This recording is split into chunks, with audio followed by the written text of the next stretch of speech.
Today, I have the pleasure to have Ema Alves here with me. She is based in Portugal, and I'll let her introduce herself a little bit more. But Ema, thank you so much for being here with us today. Thank you, Carol. Exactly. So I'm based in Portugal, in Porto. That's where I live with my husband and my two kids. I have two boys, 5 and 7 years old, and I'm a global medical collaboration leader. So I've been working for Roche now, it's 12 years. And right now I'm in this global position that I absolutely love. I'm very happy and very fulfilled in my present life with everything that I could achieve. No, I know you're a superstar just because you do it all. And I think we're gonna explore this a little bit more on our interview today. Ema is one of our Diamond members here at Extraordinary Women in Tech. And the idea is for her to spotlight her story and also everything that she accomplished in her career as well. And to start, I know you have a different path and you started your career as a biochemist and you pursue a PhD. You also did a postdoctoral path, and your journey into the industry wasn't linear. And looking back, how did you navigate the uncertainty of moving through different roles and countries before finally reaching the career you wanted? There are two very important things. One is to have someone by your side helping you to have this courage to move forward and to give all these steps in your career and moving countries, as you mentioned. And this was my husband. He's someone that was always and still is very important in my life. And I think that without him, things might have been completely different. So this is something important. The other thing, and I think that I've been like this throughout all my life, and this is very natural, is that when I have something in mind, an objective, I usually draw the plan. I think about everything that I need to do until accomplish this objective, and then I move boldly, massively. And so I did. So I did this before during the PhD and during the postdoc.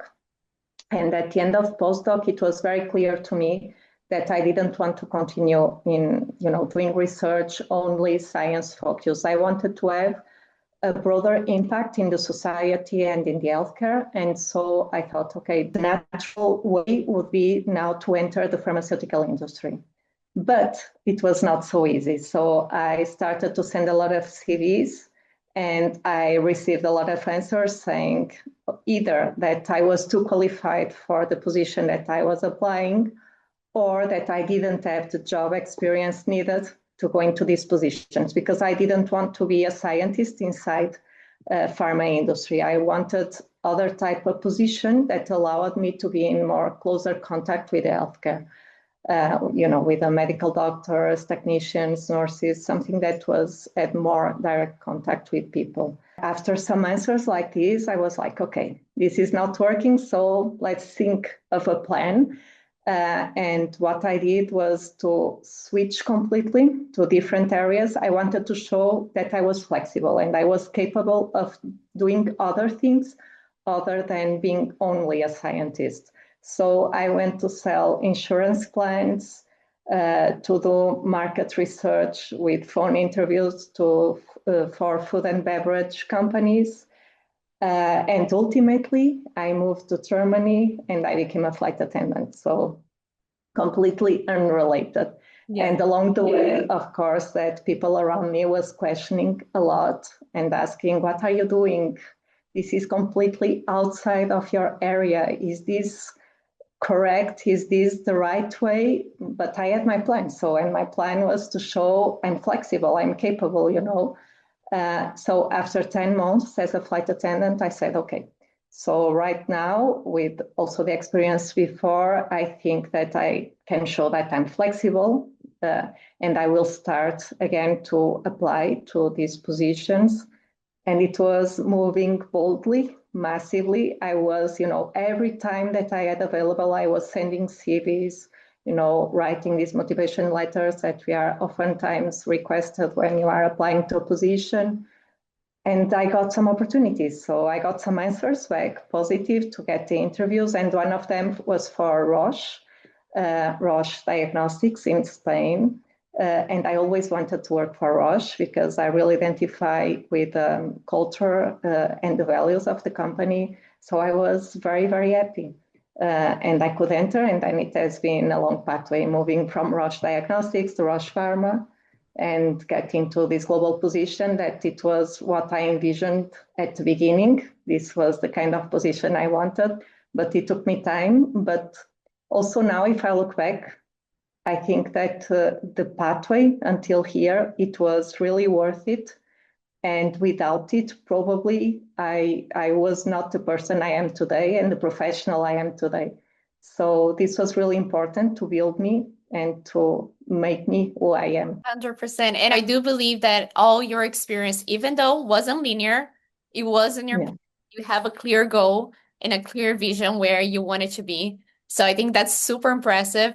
And I think that happens. I think it's life. And I think that's the main message here for me is things will work out fine. You will learn through the journey. You will learn a lot. But I think it's just a matter of keeping your focus on your goal and you will get there and well and shine as you are now. But I think with everything that you've been through, there are still some challenges for women. So, just going around that and everything based on your experience, what do you think are the biggest challenge women still face when trying to move into a senior leadership position? You know, I have a very particular opinion here, and I think that we are our worst enemies. We are our best critics. And I think this is cultural because it was not so long ago that we were supposed to be at home, you know, raising our children, taking care of our houses, and our husbands were the ones that were supposed to go to work and to bring money home. And perhaps because of this, we have this mindset that, you know, to apply to a senior position, we need to feel oftentimes it's like 200% prepared to have all the trainings, all the certifications, everything. And our counterparts, men, they are not like this. You know, I was even yesterday reading a book about this subject, and they move, you know, even though they know that perhaps they don't have every skill or everything that they would need for this job in place, but they will acquire it along the way, and it's okay. And they can do it perfectly fine. And I believe that we can also do it. The thing is that we should trust more ourselves. We should have more confidence in ourselves and move forward. And I think in nowadays where AI is so prevalent, and we are in a world, our workplace is dominated by AI, and I'm glad it is like this because it's giving us also space to be more creative, more innovative. But women have a very important role here because we should be the soul of this so logical world that where we live right now. And we have this kind of leadership that is very human-centered, very authentic, very vulnerable, where we share both our successes and our failures. And by doing this, basically, we give everyone around us permission to go and move and do the same and try and fail because this is part of the process. And this is something that is more and more important, I believe, in nowadays. So we have an important role. And it's just, we need to move forward. And communities like this, like EWiT, help us a lot with this because we see the examples of other women that already did this move, this mindset shift. And this is really inspiring because basically it's also telling us all the other women that, you know, move, you are capable, yeah, own it and just make it happen.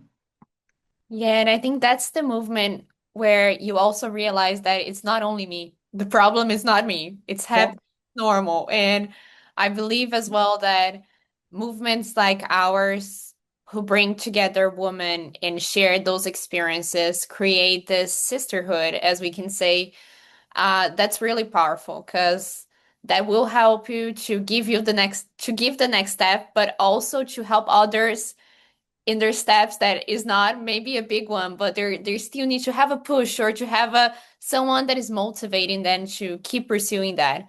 So yeah, for me, I think that's something that's one of my main values to have more women surrounding on my life, because I think that's extremely important.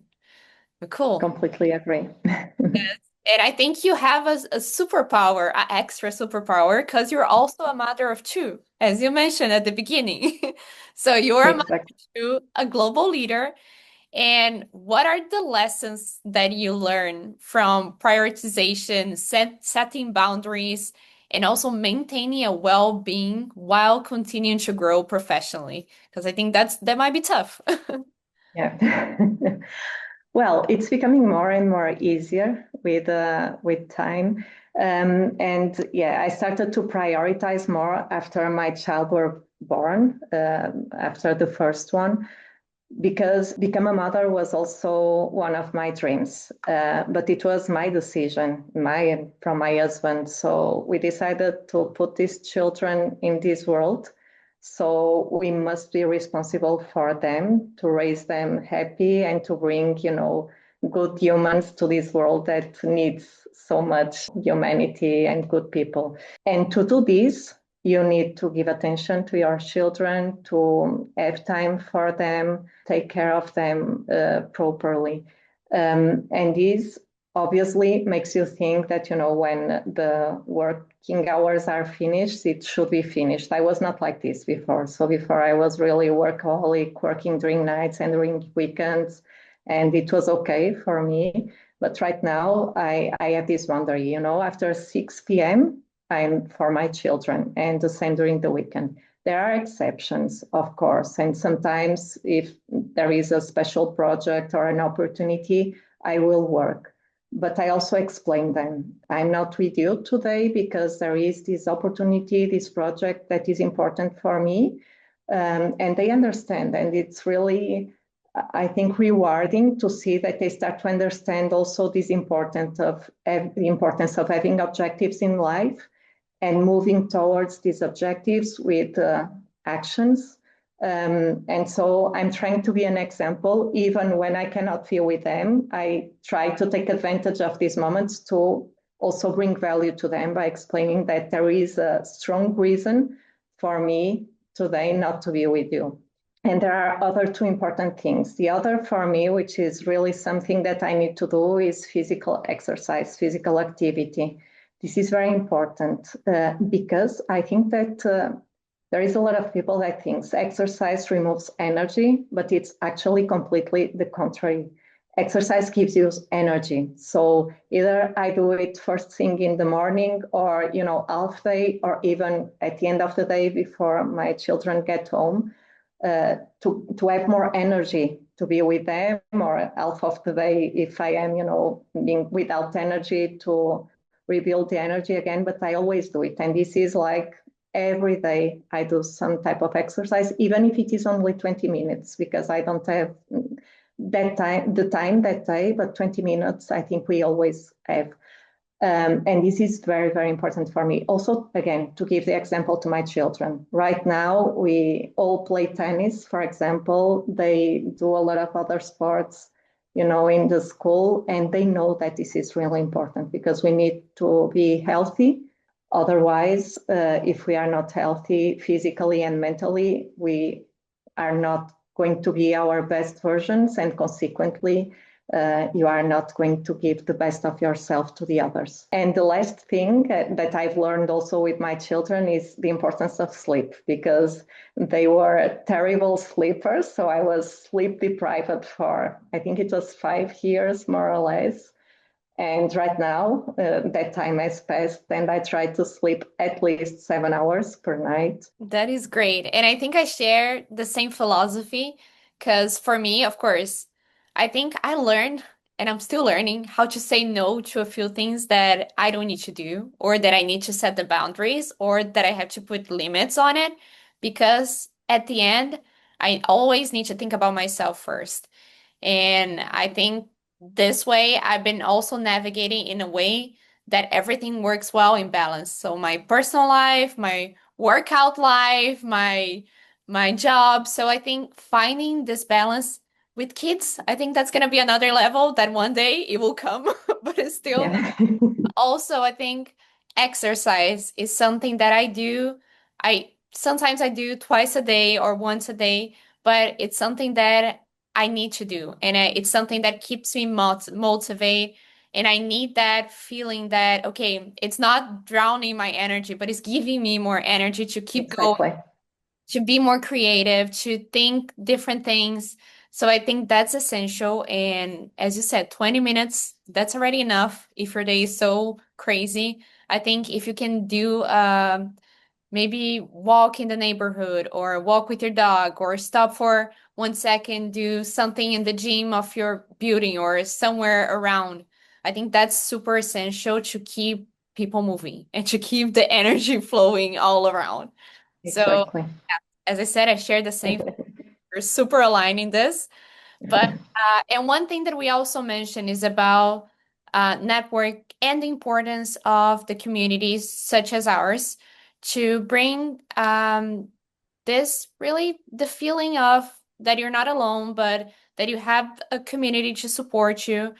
And I wanted to ask you, why do you believe the spaces like this, like EWiT, are important for women leaders and for leaders overall? I think it's really important because the community gives you this sense of belonging. And we have this in EWiT as a huge amount of people making part of this huge community. And at the end, you can have this more closer community with people that is participating in the same events, physical or virtual. But then you have all the networking around it. So you have this sense of belonging, and then you have the networking that gives you visibility. It's something that is more strategic. So if people get to know you, they will be able to talk about you in rooms when you are not present and probably bring your value to others that don't know you. And it also works the other way around. Eventually, there are some opportunities that you don't know if you don't have this network. And the network is also able to bring you these opportunities that otherwise would be hidden for you. And specifically in EWiT, we have also this mentorship, so we can be mentors and mentees at the same time. And this is something very important because you learn from other women, in this case, from completely different areas. You also have the choice to be someone from your area, but you have other women from different areas, and you can learn with them. How did they move into the positions that they are now? What were the steps? What were the challenges? How did they overcome these challenges? So you can learn how to overcome challenges that you yourself are going through right now.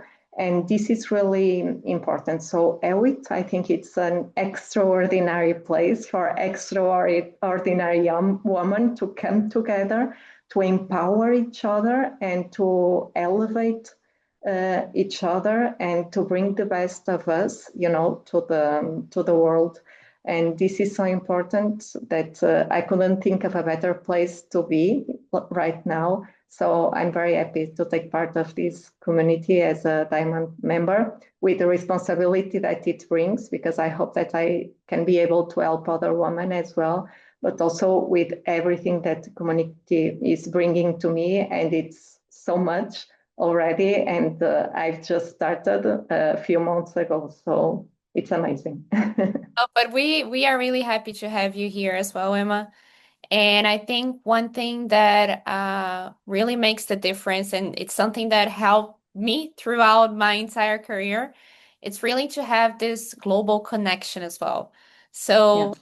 I know since we have people from different areas, different industries, different countries, I think this perspective of, okay, everyone needs that. We need to be together. We can share. It's a safe space. I think that brings a lot of value.